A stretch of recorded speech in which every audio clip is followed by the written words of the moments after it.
Hi, this is Remembering the Past, the show where we talk about people who've died recently who've had a profound effect on our history, our society, or our culture. Tonight we're going to make a brief mention of Ken Weatherwax, who died recently at the age of 59. Ken Weatherwax was Pugsley on the Addams Family, the ABC TV show of the mid-60s, and that gives me the chance to play this theme song written by Vic Mizzy, whose podcast we've also done.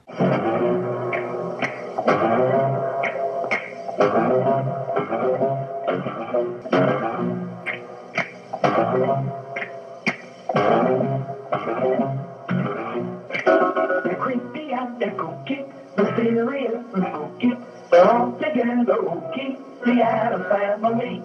The house is a museum, when people come to see them, they really are the scream, the Addams Family. On the show, Ken Weatherwax was the son of Gomez Addams, played by John Astin, and Morticia Addams, played by Carolyn Jones. In real life, he was the nephew of Rudd Weatherwax, so I get to play this.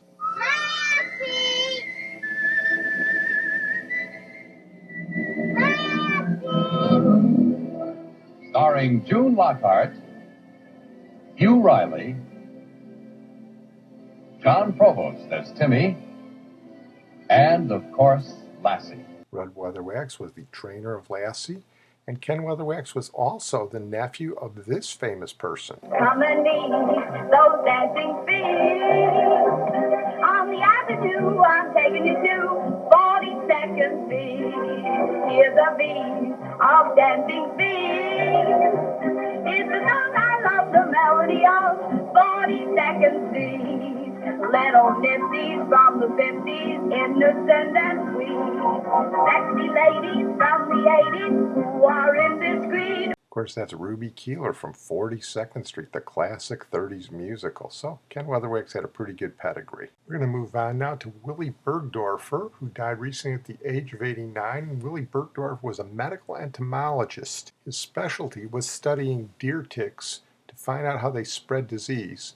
And in 1982, while he was studying deer ticks from Long Island, he discovered spirochetes, which are corkscrew-shaped sort of bacteria between bacteria and viruses. Well, Dr. Burgdorfer determined that these spirochetes caused Lyme arthritis and eventually Lyme disease. So he was the discoverer of the cause of Lyme disease, and he was honored with about the highest honor you can get in medicine. The spirochetes were named after him. The spirochete that causes Lyme disease is now known as Borrelia burgdorferi. Here he answers some questions about Lyme disease and the spirochete. There's still a lot we don't know about it. He first talks about how it's different from syphilis, which is also caused by a spirochete, but a different one. The Lyme disease spirochete is far more virulent than Treponema pallidum. We don't know the end yet. You can't even make a smear with Borrelia burgdorferi and see it as an organism. It's there, but you don't see it. You cannot find the spirochete. Why not? You have to, I got a sick person here. He's trembling all over, has synovial fluid full of spirochete, but when it comes to blood. So there is something associated or due to this organism that makes it different. Well, Lyme disease is the most common vector-borne illness in the United States. There are about 30,000 cases of Lyme disease reported to the CDC every year. It's the 7th most common nationally notifiable disease. And here, Dr. Burgdorfer talks about chronic Lyme disease. I'm a believer in persistent infections because people suffering of Lyme disease and then 10 or 15, 20 years later on, after they have recovered, or if they still are sick, that the sickness may be because of returning spirochetes into the bloodstream, because it appears that this organism has the ability to be sequestered in tissues and postulated that it could reappear, bringing back the clinical manifestations it caused in the first place. These are controversial issues by microbiologists as well as by physicians who are asked to treat patients. Well, after he discovered the cause of Lyme disease, it became a rather fashionable disease to do research on, and Dr. Burgdorfer became cynical about some of the research that he saw. The controversy in the Lyme disease research is a shameful affair. And I say that because the whole thing is politically tainted. Money goes to people that have, in the past 30 years, produced the same thing, nothing. Serology or Serology Plus has to be started from scratch with people that don't know beforehand the results of their research, just because they have to get the money. Without it, they cannot afford it. Yeah, Dr. Burgdorfer is a little bitter about that. I can understand it. Well, we're going to switch now to our feature tonight in our continuing series on inventors. We're going to talk about Rudolf Baer, who died recently at the age of 92. Rudolf Baer was not just an engineering genius, he had a vision. In the 1950s, when televisions were first entering American homes, he was one of the first people to realize that they could be more than just a passive instrument that you would watch. They could be an interactive tool, and that was a revolutionary idea at the time.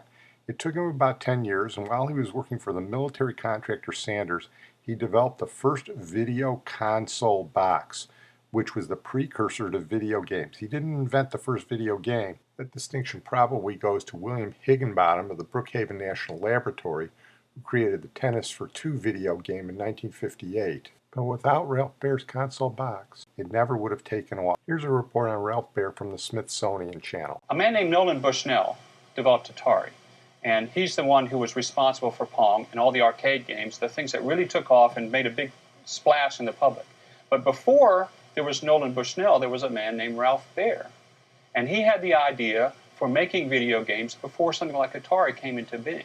It turns out that Rudolf Baer had an amazing life long before he invented anything. Born in Germany in 1924, he came to the United States to escape Nazi persecution, and later fought in World War II.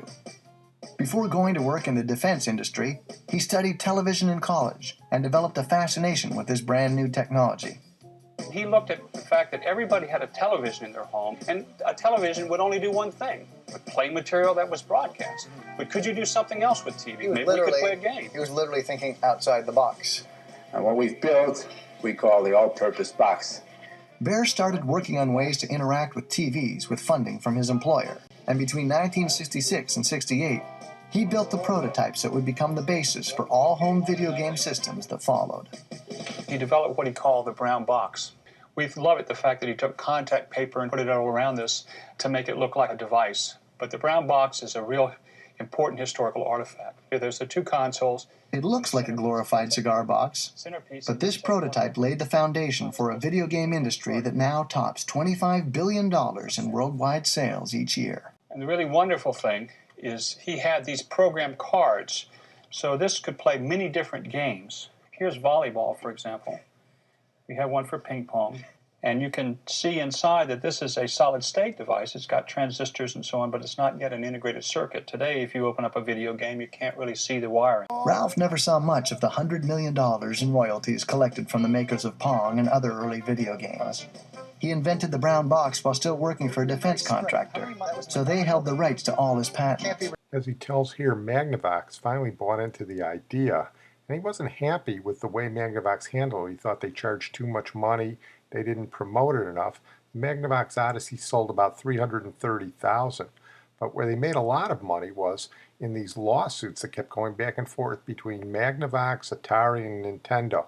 In the 1970s, there were just lawsuits flying all over the place, and they got a lot of favorable settlements, in large part based on his testimony. Hi, I'm Rudolf Baer. I'm usually known as the inventor of the video game, particularly the console video game business. We built a succession of 7 models, the last one of which we call the brown box because it was covered by brown on a piece of paper. Then we went on a 2-year trek trying to find somebody who would take a license and actually produce something. That turned out to be Magnavox. This is Odyssey, the new electronic game simulator. You attach Odyssey to your television set in seconds to create a closed-circuit electronic playground. The Odyssey sold quite well. About 100,000 was sold the first year in 72. By the end of life in 74, 350,000 Odysseys were in homes. Not a bad start. So several million people played video games by then. It's new from Magnavox. Odyssey, For the last 30 years, I've been doing toys and games, some of which became quite well known, like Milton Bradley's Simon game, for example.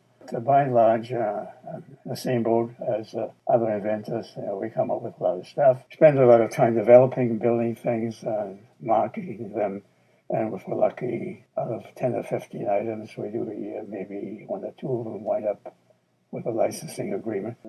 My measure of success isn't a proper explanation of why I do what I do. First of all, my wife died in 2006. She died on a Friday. On Monday, the President of the United States hung the National Medal of Technology around my head. And I still get a big charge of making something work. I write the hardware, I push the button, I download it into the microprocessor, and it works. Ah, beautiful. It's like I'm basically an artist. Yeah, he really was an artist. He also invented Simon, as you heard there. Simon's a pretty neat game. It tests your memory with those colors that flash off and on in different patterns. It caught on in part because it makes pretty much the same sound as that spaceship in Spielberg's Close Encounters with the Third Kind. I don't know who took it from who.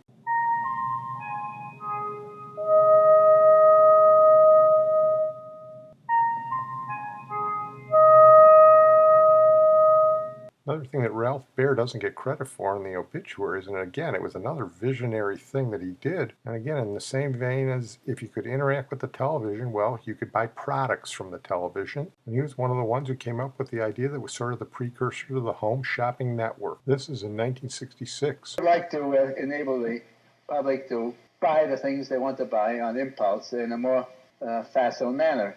To do this, we have developed a mode in our all-purpose box which does just that for you. Projecting ourselves to that situation, we've stipulated that the viewer must not have anything near him that connects into the TV set. There can be no encumbrance, there can be no wires, no cables, nothing, except for a little box which he can keep at his night table if he's watching the Johnny Carson show from his bedside, or on his coffee table if he's sitting in a lounge chair. With this box, when a commercial comes on, which is designed to work in this impulse buying environment, and it takes a special kind of commercial to do this, which involves some of the techniques which we call the video modem and audio modem techniques, which we developed here at Sandus.